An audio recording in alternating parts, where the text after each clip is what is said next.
Seguimos aquí con ustedes y les mandamos muchos saludos al público que nos ve vía internet, www.canal22.org.mx. La frase, la pregunta que de temprano tenemos ahí en las redes es: ¿qué palabra o expresión breve crees que deberíamos usar más a menudo? Y pues nos han hablado mucho de... Aquí Sebastián Basejo dice que deberíamos usar más a menudo abuelita de Batman. Bueno. Está bonita porque tiene hasta su gesto propio. Y Atsiri Sánchez dice recáspita. Recáspita. Jesús Homero Facio Gachola dice laudable. Laudable. Leoncito Garibay nos da todo un repertorio. Dice: me dio gusto verte. Perdón por mis errores. Échale ganas, no más en esta vida. Órale, bueno, muy Sabemos bien.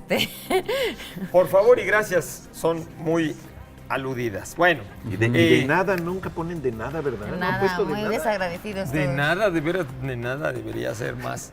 Bueno, Giovanna Montes nos pregunta, bueno, nos dice que si podríamos hablar algo de el popularísimo Stefan Zweig, ¿no? Zweig, que pues es el último autor siempre en cualquier diccionario de autores, ¿no? Z-W-E-I-G, ¿no? Zweig, a lo mejor se pronuncia Zweig. Zweig, La verdad es que yo no sé cómo se austriacos. pronuncia tampoco. Pero dices bien popularísimo y ojalá se vuelva todavía otra vez muy popular, porque la verdad es que sí estuvo un tiempo medio olvidado entre muchos lectores. Hace unos años una editorial española, se me va el nombre, de libros muy elegantes, lo volvió a poner en circulación. Pero, Esos son los que yo te conocía justo. Sí, creo que son los del acantilado, ¿no? Pero bueno, está en sepan cuántos en Porrúa y con estupendas traducciones y en ediciones bastante económicas y bien hechas. Están varios libros de Stefan Zweig que no hay que dejar de leer. El primero de ellos, que yo recomiendo muchísimo, es el de Momentos Estelares de la Humanidad. De la humanidad. No de la historia, de la humanidad. Y el segundo, en particular, un texto autobiográfico muy, muy interesante que se llama El Mundo de Ayer. Y espero también que se ponga otra vez de moda Stefan Zweig, porque la película que ustedes me recomendaron hace un par de semanas, que es muy, muy buena, buenísima Hotel Budapest, está dedicada a la memoria de Stefan Zweig. Hay muchas alusiones. Y hay otra última razón para que se ponga popular, que es que Stefan Zweig vivió sus últimos años o meses en Brasil. En Brasil, sí. En Brasil. Este es el año. Bueno, empieza la etapa Brasil. Sí.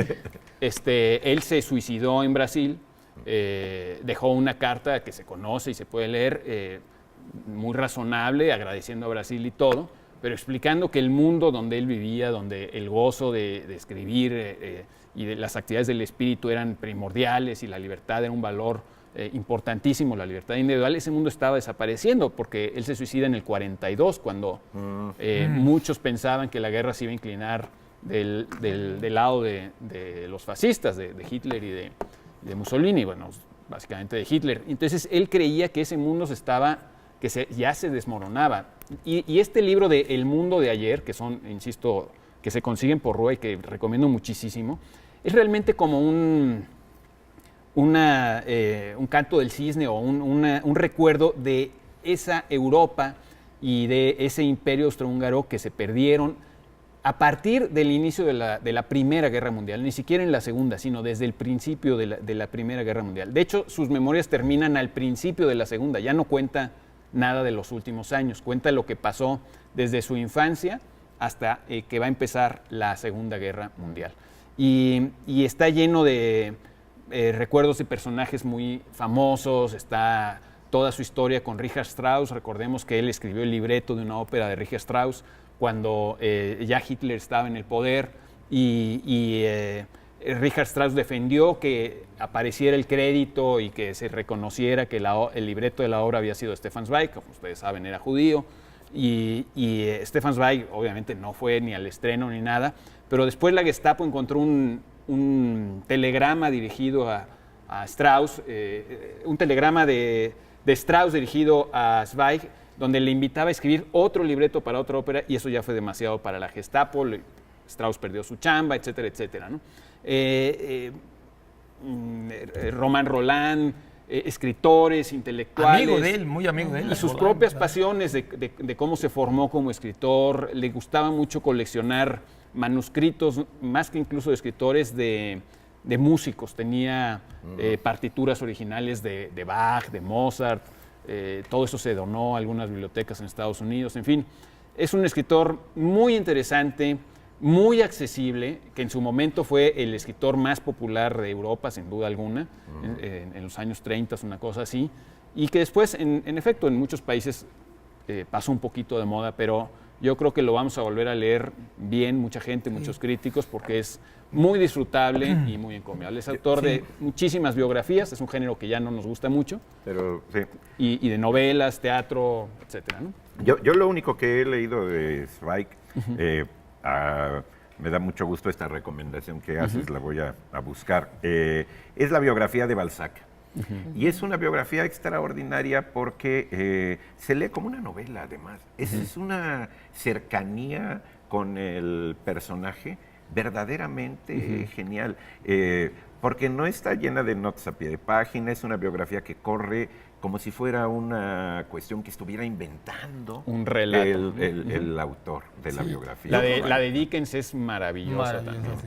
Yo creo que también me da mucho gusto María Antonieta lo que Fouché. dices de Zweig, porque a Zweig le tocó pues el final, porque él nace a fines de los 80, a principios de los 80 del siglo XIX, entonces ya no le toca tanto, porque él es muy, muy joven, ¿no? Vivir esa época del fin del Imperio Austrohúngaro, porque pues, él prácticamente tiene escasos casi 30 años cuando empieza la Primera Guerra Mundial, y no le toca vivir ya, más maduramente, esa Austria, esa Viena, digamos, de la época final del otro Strauss, de la época de los valses y todo, donde realmente, que un día podríamos platicar más de eso, la cultura, los literatos, de alguna manera, se sienten desconectados de los procesos que está viviendo la política, De la hecho, sociedad austriaca, ¿no? De hecho, el propio Strauss confiesa en este libro del Mundo de Ayer que él no supo ver todo lo que estaba surgiendo socialmente. Él cuenta con estupor cómo los nazis se reunían muy cerca de donde él vivía, en las afueras de Austria. Ahí Hitler construyó literalmente a unos pocos metros de donde vivió Zweig, en una casa de verano donde iba a descansar. Y él nunca entendió lo que estaba pasando. Exacto. O sea, y lo dice, no entendía eso, pero él nació en un mundo totalmente distinto. De entrada, cuando él era chiquito, él viajaba por Europa sin necesidad de pasaporte.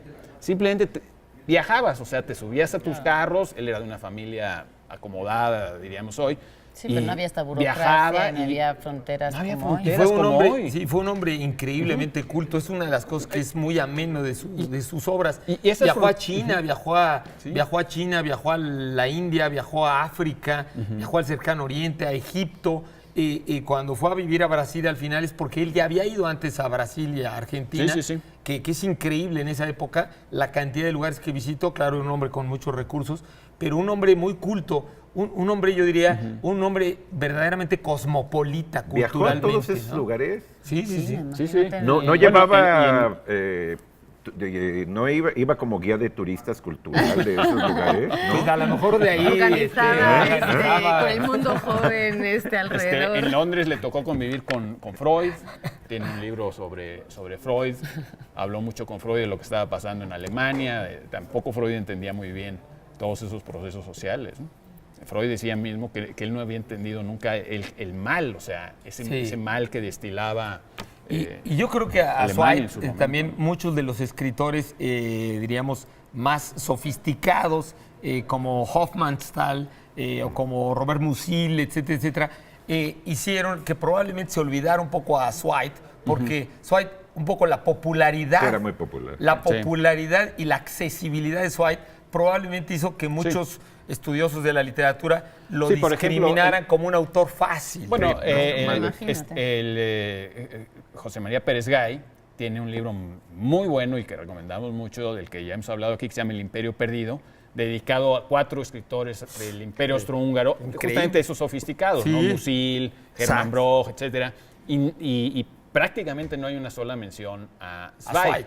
justamente porque Zweig pasaba por ser un escritor como para las masas, porque era Fácil. completamente disfrutable, sencillo, Entre las masas y las directo. musas, ¿no? Esa Y las dicotomía musas. que se establece Y las entre las masas y las musas. Claro. Las musas tienen Las más mositas. democracia. Sí. Las va. mozas están hechas de Bueno, masas. nuestra dichosa palabra del día de hoy, ya saben, ave zancuda de pico corto y robusto, no nos estamos refiriendo a ninguna dama.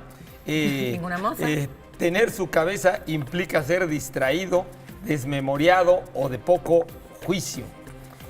Para los que sepan, O Laura, bruto. tenemos Pues ya habíamos presentado este libro, pero nos da mucho gusto volver a tener ejemplares de Jim Botón y Lucas, el maquinista, se van de excursión, que es un libro de Michael Ende, el famoso autor de Momo y de La historia interminable. Bueno, pues antes de esos dos grandes éxitos, escribió esta colección, que según yo son 2 historias, con imágenes de Matías Weber y que es todo un viaje.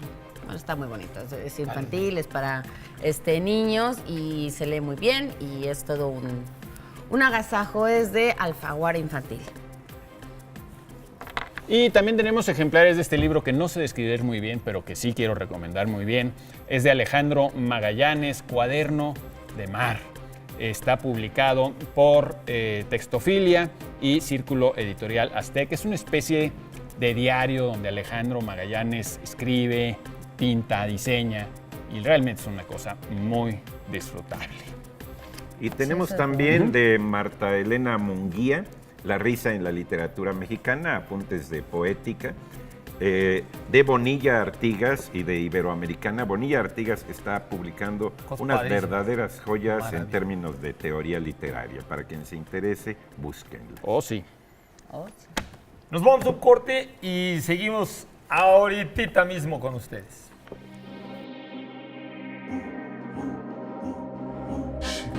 She connaissait, je sais.